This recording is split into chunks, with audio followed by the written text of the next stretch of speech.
तो last part में हमने देखा था कि जो लुओ फेंग था वो कल्टीवेशन कर रहा था, पर तभी उसके पास में एक मैसेज आती है और में बताया जाता है कि जीनियस कंपटीशन बहुत ही जल्दी स्टार्ट होने वाला है, जिसका साइन अप करने के लिए लुओ फेंग के पास में नोटिफिकेशन आया था। लुओ फेंग साइन अप शायद से कर चुका था और यहीं पे पिछला एपिसोड खत्म हुआ था। तो चलिए इस एपिसोड को एक्सप्लेन करना स्टार्ट करते हैं। तो इस एपिसोड की स्टार्टिंग में हमें लुओ फेंग को दिखाया जाता है जो कि बबाता के साथ में होता है, जहाँ पर हमें बबाता को दिखाया जाता है जो कि इस कंपटीशन के बारे में उन सभी को समझा रही होती है। और इसके बाद वो बताती है कि ये जो कंपटीशन होने वाला है उसमें 8 बिलियन से भी अधिक लोगों ने पार्टिसिपेट किया है। और इसके बाद वो बताती है कि इस कंपटीशन के अंदर अलग अलग यूनिवर्स के बंदे आएंगे और जो अलग अलग यूनिवर्स है वो पूरे 1000 यूनिवर्स से भी अधिक है। और इसके बाद वो कंपटीशन के बारे में लुओ फेंग को बताना स्टार्ट कर देती है। और इसके बाद वो कहती है कि पहले तो सारे बंदों को एक जगह पर इकट्ठा किया जाएगा, इसके बाद उन सभी का टेस्ट होगा, जिसके बाद वो सभी एक दूसरे से कम्पीट करने के लिए आगे जाएंगे। और इसके बाद वो बताती है कि इस कंपटीशन के अंदर सिर्फ 1000 लोग आगे जा पाएंगे, जो कि आगे जाकर एक दूसरे के साथ में कम्पीट करेंगे। और जो भी बंदा आगे जाएगा,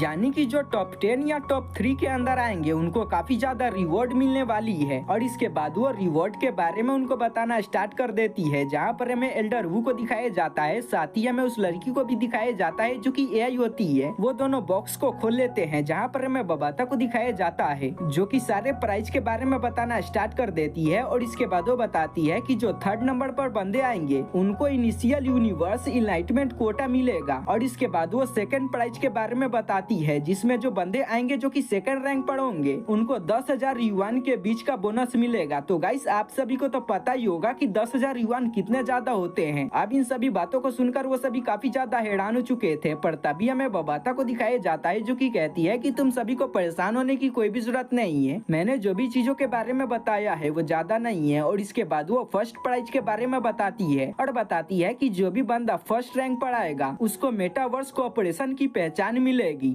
अब इस बात को सुनकर वो सभी काफी ज्यादा हैरान हो चुके थे। बबाता बताती है कि अगर तुमको ये पहचान मिल जाती है तो यहाँ पर ऐसा कोई भी बंदा नहीं होगा जो कि तुम्हें हाथ लगा पाए। साथ ही हमें एल्डर वू को भी दिखाया जाता है जो कि कहते हैं कि बबाता ने जो भी बोला है वो सारी बातें सच है। और इसके बाद वो कहते हैं कि अगर तुम्हें मेटावर्स की पहचान मिल जाती है तो पूरा गानवू यूनिवर्स भी तुम्हें हाथ लगाने से डरेगा। और हमें दिखाया जाता है कि उसने वहाँ पर उसकी मूर्ति रखी होती है जो कि ब्रोलिन की होती है और वो उसको फ्लिक मारकर दूर फेंक देता है। अब इसकी वजह से वो तीनों बंदे काफी ज्यादा खुश हो चुके थे और इसके बाद वो साइन अप कर लेते हैं। तो गाइस मैंने पहले बोल दिया था कि शायद से लुओ फेंग ने साइन अप कर लिया था, उसने नहीं किया था, अभी उसने किया है। अगले सीन में हमें ब्रोलिन के ग्रैंडफादर को दिखाया जाता है जो कि कहता है कि यहाँ पर जो साइन अप का समय था वो खत्म हो चुका है। और इसके बाद वो कहने लगता है कि मुझे लगता है कि जो लुओ फेंग है वो हमारे साथ में चाल चल रहा है, मुझे लगता है कि वो भी इस कंपटीशन में पार्टिसिपेट करने वाला है ताकि वो अच्छी रैंकिंग को पा सके या फिर किसी पावरफुल बंदे का सपोर्ट ले सके ताकि वो हमारे साथ में भी रेबेलियन कर सके। जहाँ पर हमें ब्रोलिन को दिखाया जाता है जो कि अपने ग्रैंडफादर से कहती है कि आपको परेशान होने की कोई भी जरूरत नहीं है, क्योंकि यहाँ पर काफी सारे टैलेंटेड बंदे आने वाले हैं, तो मुझे नहीं लगता है कि उनमें लुओ फेंग का नाम होगा, तो आपको परेशान होने की कोई भी जरूरत नहीं है। जहाँ पर हमें उसके ग्रैंडफादर को दिखाया जाता है जो कि कहता है कि नहीं, मैं चाहता हूँ कि लुओ फेंग भी इसमें पार्टिसिपेट कर पाए ताकि मैं उसको अपने हाथों से मार सकूं, क्योंकि मुझे लुओ फेंग पर काफी ज्यादा गुस्सा आ रहा है।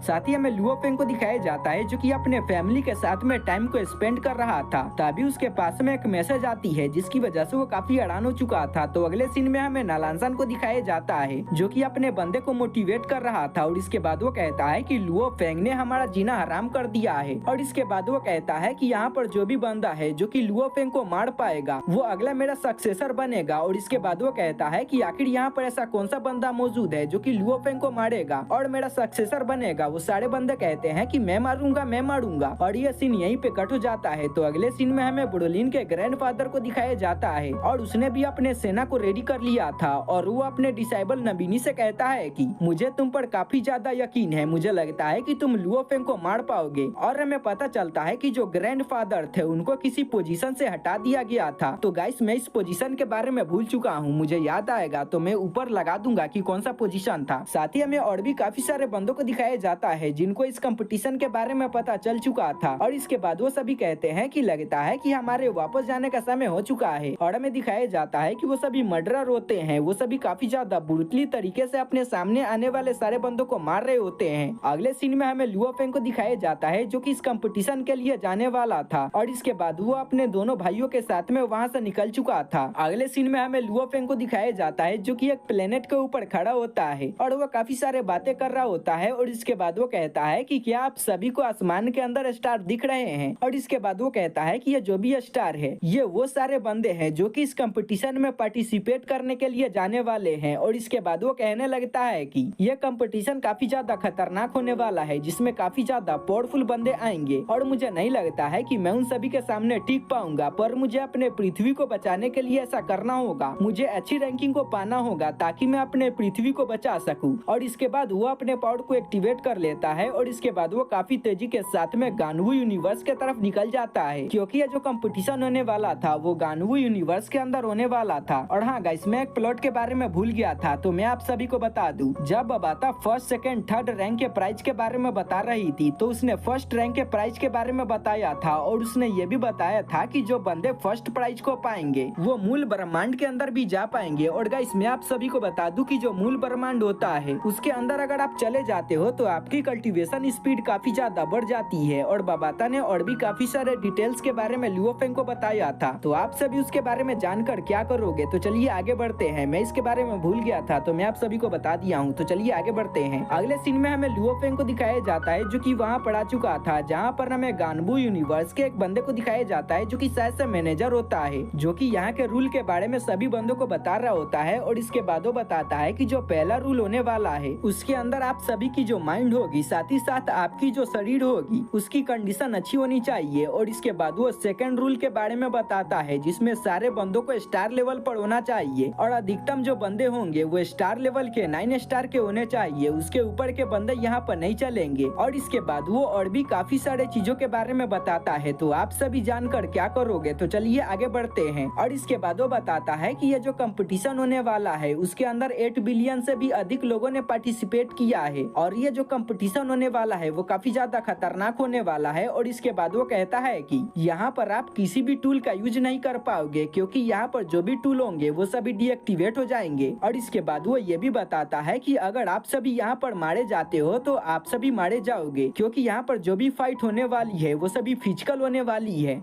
यहाँ पर आपका माइंड फाइट नहीं करेगा बल्कि आपको जाकर फाइट करना होगा। जो सुनकर लुओ फेंग काफी ज्यादा परेशान हो चुका था। और इसके बाद वो कहता है कि ये जो कंपटीशन होने वाला है वो काफी ज्यादा खतरनाक होने वाला है। ये तो खूनी फाइट है क्योंकि यहाँ पर जो भी बंदे जाएंगे वो अधिकतम मारे जाएंगे और बहुत ही कम बंदे आगे बढ़ पाएंगे, जिसकी वजह से लुओ फेंग को काफी ज्यादा परेशानी हो रही होती है। जहाँ पर हमें उसके भाइयों को दिखाया जाता है जो कि इस कंपटीशन के लिए रेडी हो चुके थे, साथ ही हमें बाकी बंदों को भी दिखाया जाता है जो कि इस कंपटीशन को देने के लिए रेडी हो चुके थे और वो सभी काफी ज्यादा उत्साहित होते हैं और वो सभी निकल चुके थे इस कंपटीशन को देने के लिए। तो अगले सीन में हमें लुओ फेंग को भी दिखाया जाता है और वो भी इस कंपटीशन को देने के लिए जा रहा था। और इसके बाद वो इसी चीज के बारे में बबाता से पूछता है कि क्या मैं वहाँ पर जाकर तुम्हारा यूज नहीं कर पाऊंगा, जहाँ पर हमें बबाता को दिखाया जाता है जो कि बताती है कि ये जो कंपटीशन होने वाला है वो काफी ज्यादा एडवांस है, जिसकी वजह से मैं भी यहाँ पर कुछ भी नहीं कर सकती हूँ।